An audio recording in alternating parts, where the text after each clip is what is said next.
Hello everyone. आज का जो टॉपिक है वो है हमारा नेचर ऑफ मैनेजमेंट। ये चैप्टर नंबर 1 का ही पार्ट है और अब तक चैप्टर नंबर 1 की ऑनलाइन सीरीज़ में ये आपकी तीसरी कॉन्टिन्यूस सीरीज़ है। 2 वीडियोस जो पहले अपलोड हो चुकी हैं उसमें आप लोग ने मैनेजमेंट के कैरेक्टरिस्टिक्स पढ़े, मैनेजमेंट के कुछ फीचर्स पढ़े, नेचर ऑफ मैनेजमेंट भी आपने उसमें पढ़ा है, आपने इफ़ेक्टिवनेस और एफिशिएंसी पढ़ी है। ठीक है, नेचर ऑफ मैनेजमेंट में आपको मैंने बताया था कि 3 तरीके के होते हैं।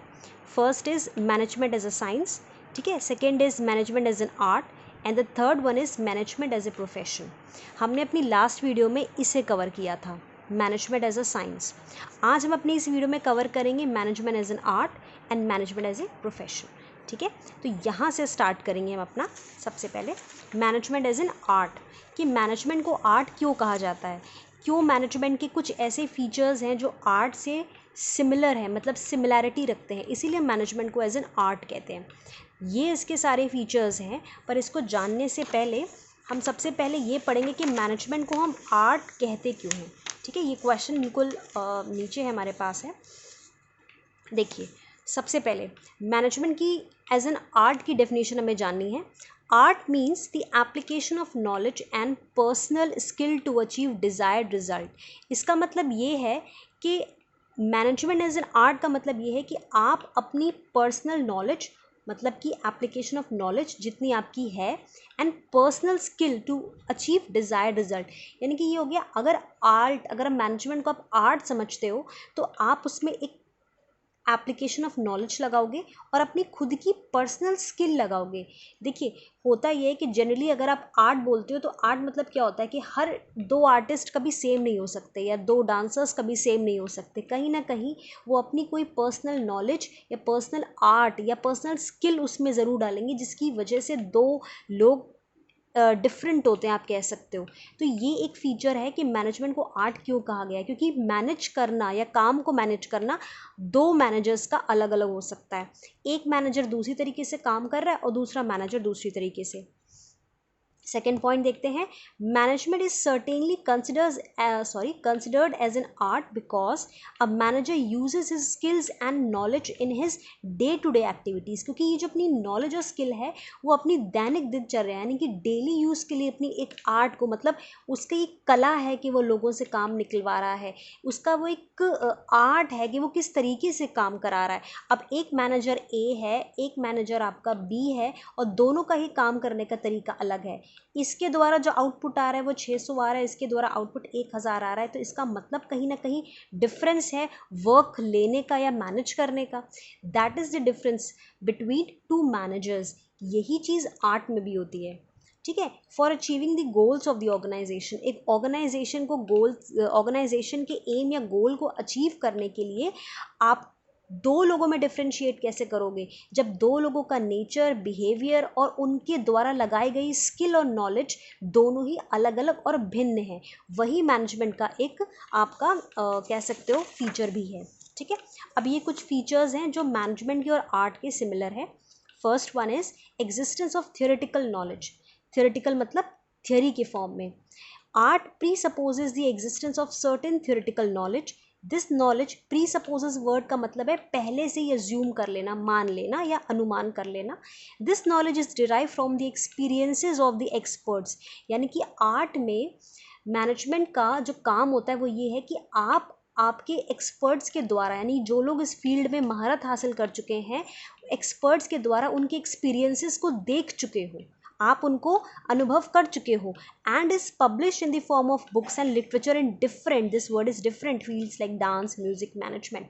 मतलब कि आपको पता है कि कथक या भरतनाट्यम में कोई बंदा बहुत अच्छा डांसर रह चुका है, या लता मंगेशकर बहुत अच्छी सिंगर है, उनको कॉपी करके या उनको देख, मतलब कॉपी तो हम नहीं कह सकते, बट हम ये कह सकते हैं कि उनके जैसा बनने के लिए हम क्या करते हैं, हम उस सिंगिंग टैलेंट को यूज़ तो कर रहे हैं पर अपना भी कुछ उसमें चीज़ें हम एडअप करते जा रहे हैं। That is known as management.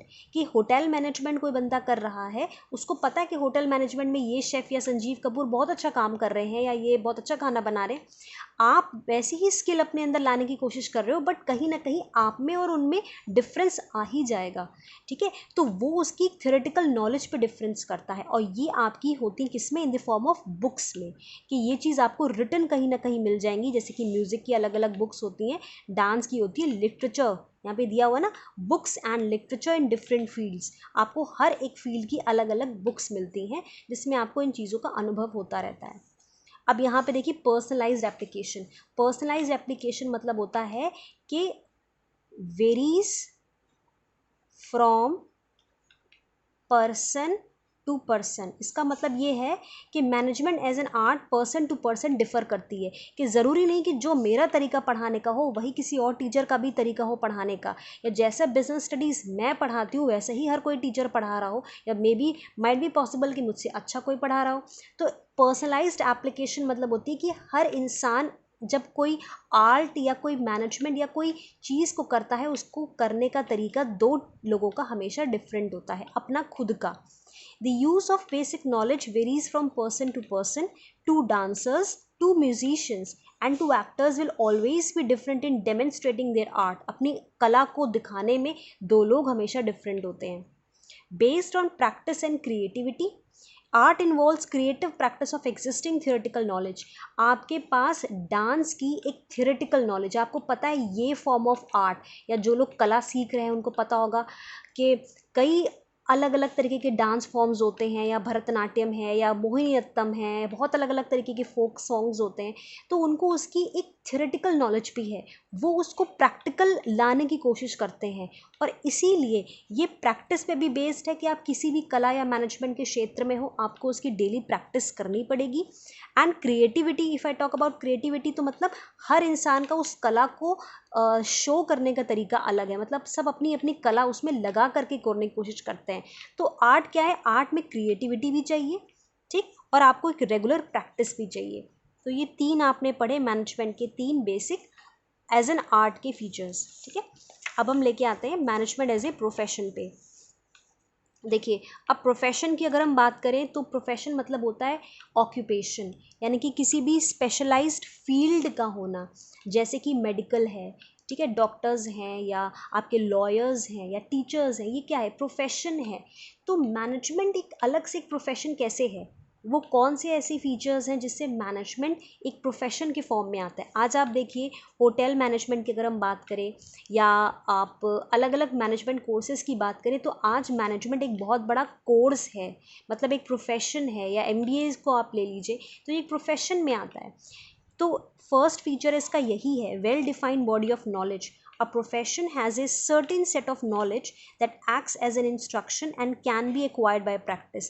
Well defined of body of knowledge exactly मतलब अगर मैं मोटे शब्दों में कहूँ तो इसका मतलब ये होगा कि जिस तरीके से आपके डॉक्टर्स होते हैं ना, या जिस तरीके से आपके लॉयर्स हैं, जैसे इनके कोई प्रोफेशन होते हैं, उसी तरीके से आपका मैनेजमेंट भी एक प्रोफेशन है। आप बड़े बड़े स्कूल्स और कॉलेजेस में इसकी पढ़ाई देखिए अंडर ग्रेजुएट लेवल से ही स्टार्ट हो जाती है, UG से ही। तो इसको well defined body of knowledge कहते हैं, कि ये एक अपने आप में बहुत बड़ा प्रोफेशन है, जिसकी अपनी अलग एक बुक्स या अलग एक knowledge of field of practice है, ठीक है। सेकेंड है रेस्ट्रिक्टेड एंट्री। रेस्ट्रिक्टेड वर्ड का मतलब होता है जहाँ जाना निषेध है, जहाँ जाना आपको मना है। Management requires formal education and training provided by the formal institutions like universities, professional organisation such as CA, CS और IIM, Indian Institute of Management जिसको आप कहते हो। To be a CA one needs to qualify the special exam organised by ICAI। ये जो restricted entry है, ये बहुत इंपॉर्टेंट पॉइंट है। इसका ये मतलब है कि अगर कोई CA बनना चाहता है, जैसे फॉर एग्जांपल, तो क्या कोई भी उठ कर के CA बन सकता है? क्या कोई साइंस का स्टूडेंट CA बन सकता है, या कोई भी ऐसे आया CA बन गया? एग्जैक्टली देखिए, बन सब सकते हैं, पर उसके लिए आपको एक एग्ज़ाम क्वालिफाई करना पड़ता है, आपको एक फॉर्मल एजुकेशन लेनी पड़ती है, अकाउंट्स की आपको नॉलेज होनी चाहिए। स्टेप बाय स्टेप जैसे जैसे आप नॉलेज को गेन करते जाओगे और एग्ज़ाम्स क्वालिफाई कर जाओगे, तब आप CA बन जाओगे।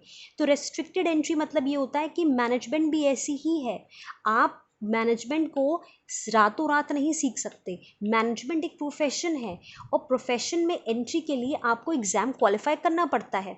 डॉक्टर्स ऐसे ही डॉक्टर्स नहीं बन जाते, या डॉक्टर का काम हर कोई आदमी नहीं कर सकता। क्यों? क्योंकि उन्होंने एक एग्ज़ाम को क्वालिफाई किया हुआ है। सीए का काम हर कोई नहीं कर सकता। एक नॉर्मल अकाउंटेंट एक सीए से बहुत, देखिए डिफरेंस होता है कि एक टैली सीख करके आप अकाउंटेंसी का काम कर रहे हो, अकाउंटेंट बन रहे हो, वो काम अलग है जो कि हर कोई कर रहा है। बट एक चार्टर्ड अकाउंटेंट जो कि एक स्पेशलाइज सीए की नॉलेज रखता है, उसने एग्ज़ाम क्वालिफाई किया है। आप सीए नहीं बन सकते, आपको एग्ज़ाम क्वालिफाई करना पड़ेगा। इसलिए इसको रेस्ट्रिक्टेड एंट्री कहते हैं कि एंट्री तब तक नहीं मिलेगी जब तक आप उसकी एक फॉर्मल एजुकेशन नहीं लेते हो, ठीक है। वरना तो आप हर कोई चीज़ कर सकते हो, बट एंट्री जहाँ पे रेस्ट्रिक्टेड है वो प्रोफेशन इसीलिए कहलाता है क्योंकि आपको एक फॉर्मल एजुकेशन या फॉर्मल एग्जाम क्वालिफाई करना पड़ेगा, ठीक। थर्ड देखिए, ethical code of conduct. Ethical code of conduct मतलब मॉरल वैल्यूज से रिलेटेड होता है, क्या चीज़ सही है क्या गलत है। Each professional member needs to abide by certain ethics. These guide the behavior of members. यानी कि हर एक ऑर्गेनाइजेशन की ना अपनी खुद की एक सर्टेन एथिक्स होते हैं, मतलब मॉरल वैल्यूज़ होते हैं। जैसे कि all doctors take oath of ethical practice at the time of entering into the profession. यानी प्रोफेशन में एंटर करते हुए डॉक्टरी की आज जिस तरीके से कोविड-19 चल रहा है और जिस तरीके से जो सर्विसेज रेंडर की जा रही हैं डॉक्टर्स के द्वारा, जो सेवा हो रही है, इनको डॉक्टरी प्रोफेशन में एंटर करने के लिए एक ओथ दिलाई जाती है कि आप कसम खाइए कि आप अपने किसी भी पेशेंट को ऐसे ही नहीं छोड़ देंगे। आपकी फैमिली मेम्बर्स या आपको खुद में अगर चुनने की बारी आएगी तो आप अपने पेशेंट्स को चुनेंगे। तो ये एथिकल कोड ऑफ कंडक्ट है कि आप अपने प्रोफेशन से अपने कहते हैं ना अपनी जीवन यापन करने वाली, जिससे आप का पैसा कमा रहे हो, जीवनी से आप अपने हमेशा वफादार रहेंगे, लॉयल रहेंगे अपने प्रोफेशन से। सेम टू सेम ऐसा ही प्रोफेशन आपके लॉयर्स भी लेते हैं, जो बार मेंबर्स के, जो बार काउंसिल के मेंबर्स होते हैं। तो ये एक एथिकल कोड ऑफ कंडक्ट है, यानी कि आपको प्रॉमिस कराया जाता है कि आप अपने प्रोफेशन से हमेशा लॉयल रहोगे। ये प्रोफेशन में ही होता है, ठीक है। नेक्स्ट है आपका प्रोफेशनल एसोसिएशन। ये है प्रोफेशनल एसोसिएशन, यहाँ से है profession is affiliated to a body, council और association that carries out certain regulating entries, brand certificates etcetera. यानी कि देखिए, जैसे मान लीजिए सीए का ही एग्जाम्पल ले लेते हैं। सीए का इंस्टीट्यूट है the chartered accountant institute of chartered accountants of India, या ICSI the institute of company secretary of India, ठीक है। और वैसे ही बार काउंसिल है आपका लॉयर्स के लिए। ये जो आपके काउंसिल्स हैं, जैसे chartered institute of chartered accountants of India हो गया, ये कंपनी सेक्रेटरी ऑफ इंडिया हो गया, या बार काउंसिल हो गया, या और भी होंगे डॉक्टर्स के भी। तो ये क्या करती हैं कि जो भी प्रोफेशनल एसोसिएशंस होती हैं, ये सर्टिफिकेट्स ग्रांट करती हैं कि जैसे मान लीजिए किसी बंदे ने एक रेगुलर प्रैक्टिस में सीए का एग्ज़ाम पास किया, क्वालिफाई किया, तो अब क्या है, उसको उसका सर्टिफिकेट ग्रांट होगा उस प्रोफेशनल एसोसिएशन से जहाँ से उसने इसको क्वालिफाई किया है। तो अब जैसे ये इंस्टीट्यूट है सीए का, तो यहाँ से क्या हो जाएगा, यहाँ से एक आपको सर्टिफिकेट ग्रांट होगा, ठीक है। ग्रांट सर्टिफिकेट करती है, यही आपको एंट्री भी दिलाती है एग्ज़ाम्स के लिए कि आप एग्ज़ाम दे सकते हो, एक फॉर्मल एजुकेशन ले सकते हो सीए बनने की, और बाद में आप सीए बन जाते हो। तो प्रोफेशनल एसोसिएशन वो जगह होती है या वो आपका ऑर्गेनाइजेशन होगी जो आपको आपकी प्रोफेशन की मान्यता देती है, ठीक है, या सर्टिफिकेट ग्रांट करती है। और इसमें लास्ट जो आप पढ़ने जा रहे हो वो पढ़ने जा रहे हो सर्विस मोटिव, ठीक है। सर्विस मोटिव मतलब सेवा। The aim of profession is to serve the clients. This means that a professional needs to under committed and dedicated services to ensure the fulfillment of the client's interest। ये देखिए सीधी सीधी बात है, ये तो आपके जो आज का माहौल चल रहा है ना, बिल्कुल सीधे सीधे उसी पे है कि डॉक्टर्स सेवा भाव से काम करते हैं, लॉयर सेवा भाव से काम करते हैं। तो ये सर्विस मोटिव यहाँ से सेवा से हुई कि कोई भी प्रोफेशन हो, उन सबको ये सिखाया गया है कि आप अपनी सेवाओं में कमी मत रखिए। आपका क्लाइंट जब आपके पास आ रहा है तो आप उसको पूरी तरीके से अपनी सर्विसेज रेंडर करिए, लॉयल रहिए, और कभी भी अपने, जैसे यहाँ पे दिया है ना, this means that a professional needs to under committed, आपको अपनी तरफ से पूरी कमिटेड वे में अपनी सारी सर्विसेज देनी है। आप सीए हैं तो आप सीए की पूरी सर्विसेज दीजिए अपने पूरे मन से, और लॉयल रहिए अपने प्रोफेशन के प्रति। और अगर आप सर्विस किसी भी फॉर्म में दे रहे हो, सीए सीएस हो गया आपका, डॉक्टर्स हो गए, तो आप अपने प्रोफेशन के प्रति वफादार रहिए, ठीक है। ये दैट्स ऑल। इसके बाद हम 2 केस स्टडीज़ उठाते हैं। ठीक है। केस स्टडीज़ ये 2 मैंने लिए हैं जो आपके नेचर ऑफ मैनेजमेंट से ही रिलेटेड है। सॉल्व करेंगे इसको ताकि आपको और बेहतर समझ में आ सके। पहली है, a manager applies the various theories of management in his unique personalised way. यानी कि कोई मैनेजर है किसी कंपनी का, कोई भी कंपनी मान लीजिए, और वो क्या करता है, अपनी ही थियरीज ऑफ मैनेजमेंट की लगाता है, पर उसका खुद का एक अलग स्टाइल है लगाने का। वो किसी को कॉपी नहीं कर रहा, खुद का एक पर्सनल तरीका है। तो क्या आप बता सकते हैं नेचर ऑफ मैनेजमेंट कौन सा है? क्या इसमें साइंस लग सकता है? क्या इसमें प्रोफेशन लग सकता है? क्या इसमें आर्ट लग सकता है? आप एलिमिनेशन मेथड से देखिए, प्रोफेशन तो बिल्कुल नहीं लग सकता, क्योंकि हमने ये पढ़ा ही नहीं प्रोफेशन में कहीं भी कि कोई अपनी पर्सनलाइज्ड स्किल को लगा सकता हो। साइंस में भी लॉजिकल कॉज एंड इफेक्ट आता है, ये भी नहीं लग सकता। आर्ट जो आपने अभी इस वीडियो में पढ़ा है कि आर्ट मतलब होता है कि एक अपनी खुद की स्किल या कला को लगाना, ठीक है, अपना खुद का एक पर्सनलाइज्ड स्किल या क्रिएटिविटी को आप लगा रहे हो, तो वो आपकी आर्ट में आती है। आर्ट आप बनाने वाले की भी आर्ट देखिए, जो चित्रकला बनाते भी हैं उनकी खुद की एक पर्सनल स्किल होती है, और हर 2 आर्टिस्ट कभी एक जैसे नहीं होते।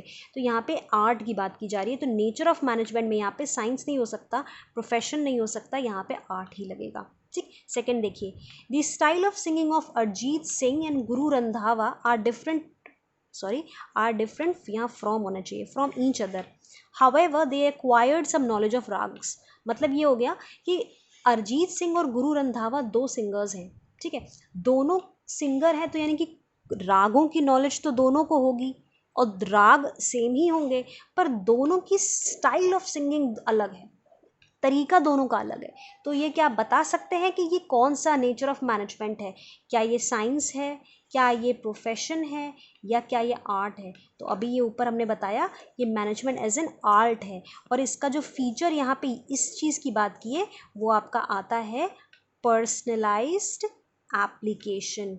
क्यों? क्योंकि ये मैंने एक चीज़ आपको बताई थी, 2 डांसर्स, 2 म्यूजिशियंस, 2 आर्टिस्ट या 2 एक्टर्स, 2 लोग कभी सेम नहीं हो सकते, सबका तरीका अपनी नॉलेज को शो करने का अलग ही होता है। ठीक है, that's all for today's video. I hope आपको पसंद आई होगी। अगर किसी भी तरीके की क्वेरी है तो आप नीचे दिए गए कमेंट बॉक्स में पूछ सकते हैं। And till then, stay home, stay safe, take care, thank you.